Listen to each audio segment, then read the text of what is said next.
Hora de falar sobre o Cruzeiro com uma curiosidade envolvendo seleção e laterais esquerdos. Nas últimas convocações, o Cruzeiro teve jogador na seleção principal, na seleção sub-20 e na seleção sub-17. O mais conhecido de todos, o Kaique, que esteve na última data FIFA, convocado por Carlo Ancelotti, chegou a participar de 14 minutos de um dos amistosos. Já a seleção brasileira sub-20 contou com dois laterais esquerdos do Cruzeiro, o Cauã Prats e o Gustavinho. O Cauã foi titular em 135 minutos nos dois amistosos contra o Paraguai, enquanto o Gustavinho jogou outros 45 minutos. Na seleção sub-17, o Júlio, outro lateral esquerdo do Cruzeiro, também foi convocado. Ele disputou o torneio Montaigo, partida única amistosa contra a seleção de Portugal no início do mês de abril. O mais curioso é que, apesar de ter muitos jogadores cruzeirenses na seleção, sempre como laterais esquerdos, se o Kaique for vendido na metade do ano para o futebol europeu, e essa é uma possibilidade real, a Raposa vai precisar ir ao mercado para contratar um jogador para a posição. Tudo porque o Cauã Prats, você sabe, já foi vendido ao Borussia Dortmund, e o Gustavinho, que joga no sub-20, segundo dirigentes do Cruzeiro, ainda não está pronto para assumir a titularidade do time principal.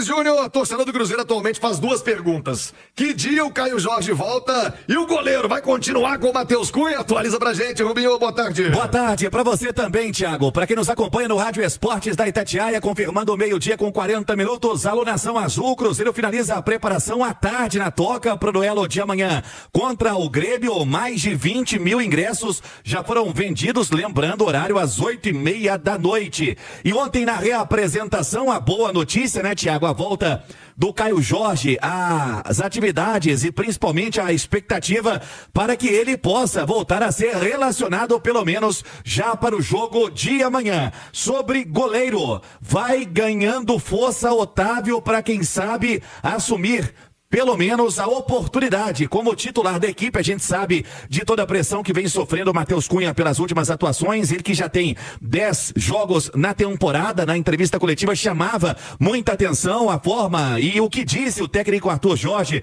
sobre a parte psicológica, sobre a pressão. Por isso o Otávio, prata da casa, cria da toca, 3 jogos neste ano, ele que ontem teve ali em um lance do treinamento uma luxação no dedo, mas algo normal, pelo menos não preocupa a princípio. Vamos aguardar a atividade de hoje. E o terceiro goleiro, que é o Marcelo Heráclito. Mas o Otávio mesmo, se o técnico Arthur Jorge, der um respiro acima de tudo pro Cunha, vai ser titular contra o Grêmio. Vai crescendo essa expectativa, Thiago. O Otávio vai ser titular? Vai crescendo a expectativa para que o Otávio possa ser titular. E ontem ele teve uma luxação no dedo, então fica aí essa dúvida se ele vai treinar, de forma completa hoje, para ficar à disposição para o técnico.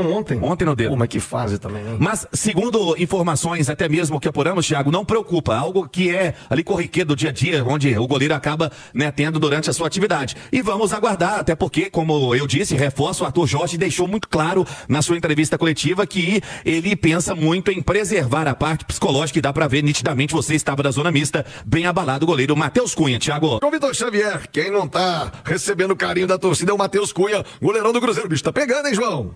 Pergunta dificílima, Thiago. Agora, um fato é claro: o goleiro do Cruzeiro não está à altura do que o Cruzeiro precisa nesse momento. Ele pode desenvolver, pode pegar muito ali na frente, mas nesse momento ele não entrega o que o Cruzeiro precisa. Acho que o Cruzeiro deve estar de olho no mercado. Me lembro que quando o Pedro assumiu, o Pedro Lourenço, ele pessoalmente participou da contratação do Cássio. Ele pediu à diretoria de futebol, que na época era comandada pelo Alexandre Matos, para ir no Corinthians e buscar o Cássio. O ditado é antigo, mas é verdadeiro. Todo grande time começa por um grande goleiro. E o Cruzeiro, nesse momento, não tem um grande goleiro. O Cruzeiro, nesse momento, não tem um camisa número 1 que resolva e que entregue. Um time que teve Raul Plasman como ídolo, um time que teve Dida e ganhou uma Libertadores, é porque tinha o Dida lá debaixo do gol, que teve Gomes, campeão da Tríplice Coroa, um clube que teve Fábio, um dos maiores goleiros do futebol brasileiro, com 45 anos ainda está brilhando no Fluminense, ídolo da torcida do Cruzeiro. Não pode ter as atuações que o Cruzeiro tem no momento. O goleiro do Cruzeiro, no momento, não está à altura do Cruzeiro. Estou dizendo que é mau goleiro? Não. Estou dizendo que no futuro talvez não jogue à altura do que o Cruzeiro, pode desenvolver, pode jogar, mas nesse momento não. O Cruzeiro contradiz o ditado que é uma máxima do futebol, que todo grande time começa com um grande goleiro. O Cruzeiro, no momento, não tem um grande goleiro, um goleiro à altura do futebol que o Cruzeiro precisa e um goleiro à altura de um time que quer brigar pelo que o Cruzeiro briga nesse momento. Foram 3 pontos jogados fora na Libertadores, numa atuação muito abaixo da que o Cruzeiro precisa, com um goleiro que não consegue passar segurança para o time, seja na Libertadores, seja no Campeonato Brasileiro. Ontem, Caio Jorge, a novidade no treinamento na Toca da Raposa, cresce a expectativa para que ele possa voltar a ser relacionado para o jogo de amanhã. Agora, se vai ser titular ou não, é outra questão que será avaliada aí pelo técnico Arthur Jorge. Hoje à tarde, em treinamento na Toca, mas liberado já da transição. KJ, nenhum momento determinante, né, Thiago? A gente tem até uma artezinha dos goleiros aí, porque a gente já tá na discussão. Dos goleiros. E rapidão, Caramujo, só um ponto que o pessoal tava discutindo nas redes sociais, eu concordo. Eu acho a postura do Matheus Cunha corporal, e aí isso pode não dizer nada, mas é a minha impressão, e imagino que vocês podem ter tido a mesma. Eu acho uma postura meio pra baixo, assim, de goleiro. Normalmente você vê o goleiro assim com ou bravo xingando alguém, ou pelo menos olhando pra cima. Ele sempre tá com os braços pra baixo, o ombro caído, meio corcunda. E eu nunca vi o Matheus Cunha xingando alguém no campo. Vamos lá. Mas meu pai falou, foi justamente isso. Você não vê o Matheus Cunha xingar, porque eu acho que hoje ele se vê numa posição do tipo, eu não tenho direito de reclamar um erro defensivo. Porque se fosse o Cássio, por exemplo, aquela jogada do primeiro gol, ela foi ensaiada num primeiro escanteio. Sim. Né? E aí a bola bate na trave, o Fabrício Bruno milagrosamente salva, porque tinham 2 jogadores chegando pra linha. Se fosse o Cássio, ele tinha esbravejado, ele tinha xingado e arrumado a defesa ali. Poderia acontecer o outro gol? Poderia. Mas ele iria tentar ajustar a defesa. O Matheus Cunha, ele não faz isso. Ele não tem saído nas cobranças de escanteio. E essa postura também, né? Tipo, meio corcunda assim, o ombro assim, meio todo encolhido, assim, passa uma imagem meio ruim, né? Numa análise semiótica aí, o Matheus Cunha tá com a cara de choro danada nessa foto, né? Quase todas as imagens que a câmera filma nele, ele tá com cara de choro. Ele parece o tempo inteiro muito tenso, sabe? Sim. E é isso que a gente quer debater, inclusive, sobre, né, a gente já falou a situação do Otávio aí, que teve essa questão de virar o dedo. Nessa temporada a gente viu o Cássio jogando com ligamento de dedo rompido, né? Teve isso, inclusive. Mas uma discussão sobre quem deve ser o goleiro do Cruzeiro nessa partida de amanhã, especificamente, tá? Porque a temporada, né, até julho, ainda tem muito jogo. O Otávio tem 20 anos de idade, jogou 3 partidas em 2026, ele sofreu 4 gols. Desses 4 gols sofridos, foram 2 lá no primeiro jogo do ano, contra o Pouso Alegre, né? Um chute de fora da área ali, da entrada da área, que é uma bola que alguns consideraram defensável. Depois ele toma o gol naquele chute absurdo do nobre Tota que está Kings no Botafogo League, da Paraíba agora, eu acho. Que acertou um chutaço na gaveta lá de muito longe, ali não tinha o que fazer. Aí tem o jogo contra... O segundo jogo é aquele da cobrança de falta, que tem desvia a no falta, João Marcelo. Desvia no João Marcelo e trai completamente, não tinha o que fazer.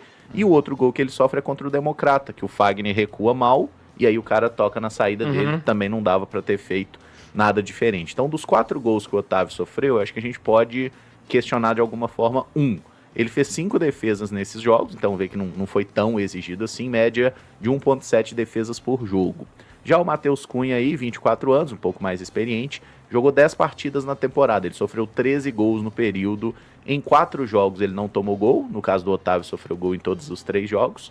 Foram 15 defesas do Matheus Cunha, é um pouco preocupante isso, né? Foram 15 defesas e, salvo engano, em 13 gols, é um aproveitamento e 13 gols e 13 gols sofridos. E a questão, quase assim, a metade, né? Entrou. E vocês até falavam que ontem, né, que não tem... Na verdade, o Cruzeiro Status que falou que hoje em dia não tem aquela métrica de defesas difíceis mais, eles não usam tanto isso. Mas as defesas do Matheus Cunha, sem querer pegar muito no pé dele, mas de fato, eu acho que tem uma defesa mais complicada, que é aquela do Vasco, que ele dá o rebote e o cara faz o gol na sequência. Isso. Essas defesas aí, dessas 15 aí, 14 são chutes do meio da rua que vai fraquinho, ele encaixa. Cabeceio que vai fraquinho, ele encaixa, né?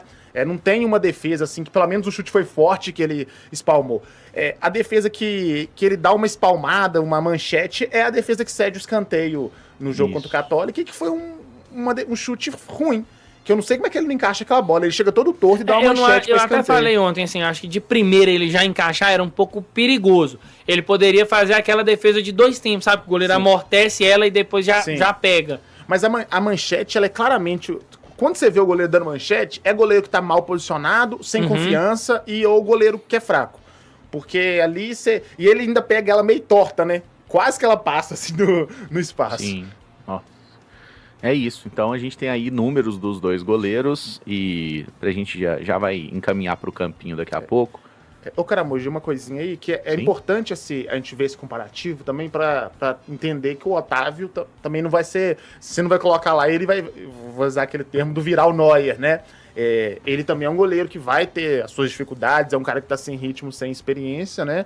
Mas a gente vê também que o que ele fez no começo da temporada e tudo mais, não é menos que o Matheus Cunha fez, entendeu? Que já que o Matheus Cunha teve tanta oportunidade para mostrar o futebol dele, já são aí 10 jogos, o Otávio pode ter a dele, que é o que eu falava aqui no início da semana. O Matheus Cunha já foi testado e já mostrou seguidas vezes, que é o que vai no gol vai passar. Se ele for jogar contra o Grêmio, o que for no gol vai passar também, infelizmente, a verdade é essa. Se ele vai contra o Goiás, o que for no gol vai passar. Então, acho que dá pra tentar algo diferente. Assim... Especialmente num jogo em casa, eu acho que o momento tá muito ruim pra manter pra ele e tudo mais. Se quiser depois tentar em jogo fora, né, eventualmente se o Otávio não for tão bem, porque a gente falava muito, né, Caramujo, do ritmo, assim. Sim. Num primeiro momento a gente tinha a ponderação, que o Matheus tá sem ritmo. Agora já se vão aí 10 jogos, né, então ritmo de jogo ele já adquiriu. E ainda assim o desempenho dele e os mesmos problemas que ele apresentou quando estava sem ritmo, ele tem apresentado agora, supostamente ou teoricamente, com ritmo de jogo. Então acho que é um momento também do Cruzeiro pensar, e até os jogadores, o Samuel lembrou um lance aqui no jogo contra a Católica, que vem uma bola pelo alto, o Fabrício Bruno poderia recuar a bola para ele de cabeça, o Fabrício acaba preferindo cabecear para lateral. Sim, nossa. Começa a criar aquele medo, sabe? E não é um medo, tipo assim, tem um medo também, o goleiro pode errar, mas os jogadores, eles olham para a atmosfera e falam, cara, não vou tocar essa bola no goleiro, porque eu vou tocar no goleiro. E aí eu não tô falando, tá, gente? Não vamos entrar nessa briga de novo, não, pelo amor de Deus, quem tá certo ou errado sobre vai. Mas o jogador dentro do campo, ele sente. E acontece muito até com o jogador de linha. Às vezes, quando o William tá sendo muito vaiado, para-se de tocar a bola pro William, justamente para não trazer aquele ambiente. E eu acho que isso tem acontecido com o Matheus Cunha, principalmente quando ele sofre os gols. Fala pessoal, estamos aí com atualizações importantes do Cruzeiro. Se inscreva e ative o sininho para receber mais atualizações da Raposa todos os dias. Deixe seu like que é muito importante para o crescimento do canal. Utilize o espaço aqui embaixo para registrar sua opinião. Ficamos por aqui com mais esse giro de notícias. Um abraço e até o próximo vídeo.